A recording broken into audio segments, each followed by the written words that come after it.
How you doing? In this segment on the topic of angels, we're going to be talking about what are angels like. And this part you're going to really love this part. You're going to really like it a lot. So we're going to start off with angels are created spirit beings. We're going to start there, okay? Colossians 1:16, for by him were all things created, that are in heaven, that are in earth, visible, invisible, whether they be thrones, dominions, principalities, or powers. All things were created by him and for him, which includes angels. Okay? Revelations 4:11. You are worthy, O Lord, to receive glory, honor, and power, for you have created all things, and for your pleasure they are and were created. Again, all things were created by God, including angels. Psalms 104:4, who makes his angels spirits, his ministers a flame of fire. And Hebrews 1:13 and 14. But to which of the angels said he at any time, sit on my right hand till I make thine enemies thy footstool? Are they not all ministering spirits, sent forth to minister for them who shall be heirs of salvation? Reality, folks, reality. God created the angels spirit beings. They are created spirit beings. That's the bottom line. Okay? Angels do not marry each other, nor are they given in marriage to each other also. They don't get married. Listen to these scriptures. Matthew 22:29 and 30.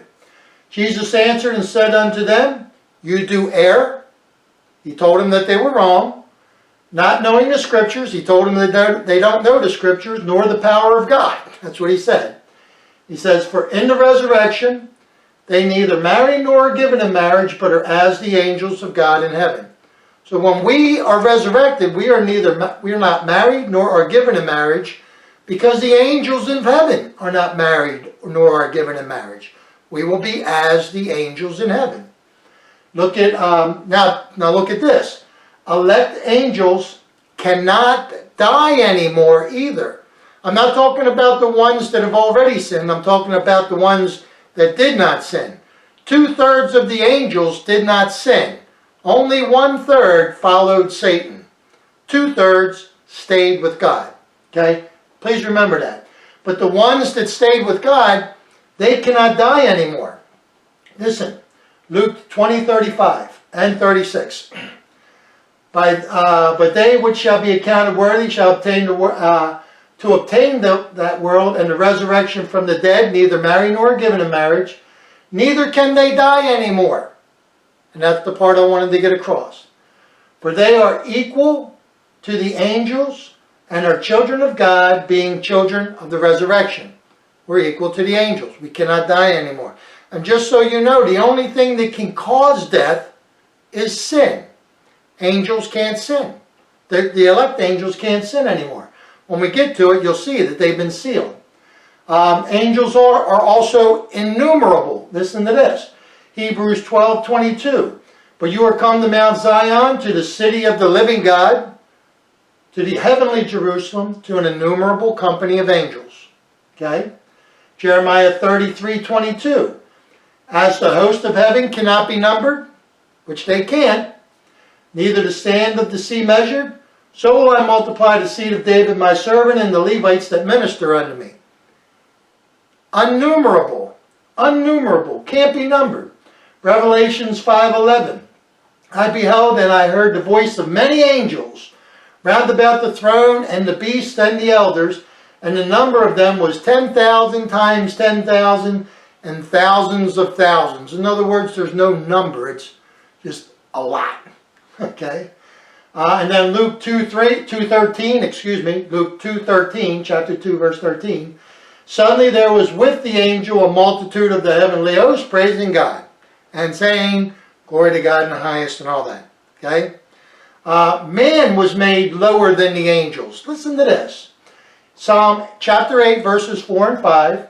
What is man that you're mindful of him, son of man that you visitest him? For you have made him lower than the angels, and crowned him with glory and honor. Hebrews chapter 2, verses 6 and 7. One in a certain place testified, saying, What is man that you're mindful of him? Or the son of man that you visitest him? You have made him a little lower than the angels, crowned him with glory and honor, and had set him over the works of your hands. Man was set over the works of God's hands, the earth. We gave dominion to the devil when we sinned. That's what happened. And then Hebrews 2:9, but we see Jesus, who was made a little lower than the angels. Why? Because he had to take on a human nature, and we're made lower than the angels. For the suffering, death, crowned with glory and honor, that he, by the grace of God, should taste death for every man. Okay? Can the elect angels that did not follow Satan still sin? The answer is no. Luke 20, 35 and 36. I'm going to go drop down to verse 36 real quick. Neither can they die anymore, for they are equal unto the angels. Angels can't die. The elect angels that did not sin can't die anymore. They were sealed by God, which you're going to see in 1 minute. Look at Job chapter 9, verse 7. Which commanded the sun, and it rises not, and seals up the stars. That word sealeth, comes from the Strong's Concordance. It's a Hebrew word, means to close up, especially to seal, or to make an end. Make an end of sin. There's no way the elect angels can sin anymore. They can't sin. Okay? Angels were created with a free will. And this you know because Satan sinned. Watch. For if God spared not the angels that sinned, but cast them to hell, delivered them in the chains of darkness to be served unto judgment. Please remember, if God spared not the angels that sinned, when you sin, you're attacking God. That's what those angels did. They attacked God. They sinned. It was a choice. It was their will. It was an act of their God-given free will. They chose to sin. Okay? Jude chapter 1, verse 6. The angels which kept not their first estate, but left their own habitation. They chose to give up righteousness and to do their own thing. They chose to give up God's will and replace it with their own will in their life. And that's what they did. And then Isaiah 14 verses 12 through 14. Here you just simply have the 5 I wills of Satan, which simply means he has a free will. He has been given a God-given right to choose between doing his own thing or being obedient to the will of God. That's what he had to choose between. Okay? Elect angels worship God and will not allow anybody to worship them. Listen to Revelations 19 verse 10. And I fell at his feet to worship him, and he said unto me, See thou do it not. I am a fellow servant of your brethren that have the testimony of Jesus. And then that angel told the Apostle John to do what?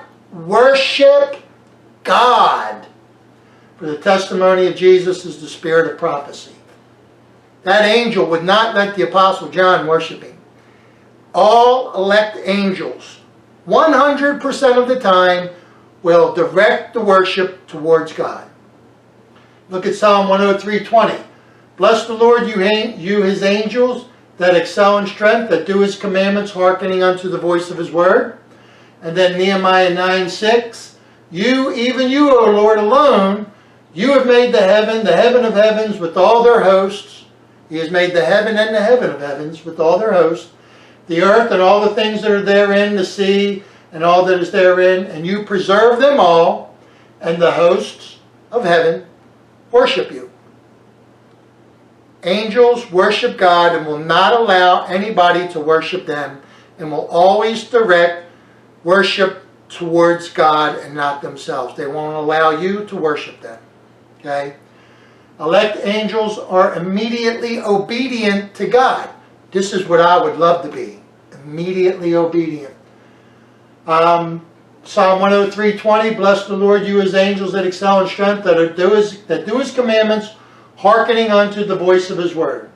And then Hebrews 1:13 and 14, but to which of the angels said he at any time, sit on my right hand till I make thine enemies your footstool? Are they not all ministering spirits sent forth to minister?